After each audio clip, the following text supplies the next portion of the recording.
তোমাকে চিঠি লিখব বলে তন্ন তন্ন করে নীলক্ষেত নিউ মার্কেট ঘুরে 181 রঙের পাতার একটা রাইটিং প্যাড কিনেছিলাম।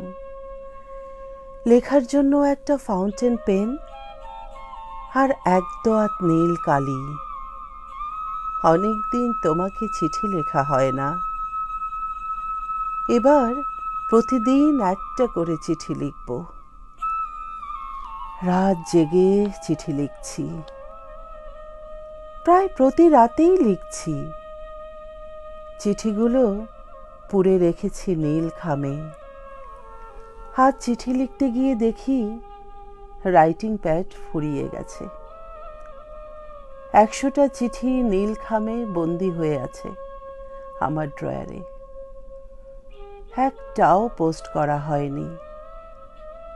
কোথায় চিঠি পোস্ট করব বলো তো? হলুদ আর নীল ডাকবাক্সগুলো আর নেই। আমি ভুলেই গিয়েছিলাম আকাশের কোনো ঠিকানা নেই,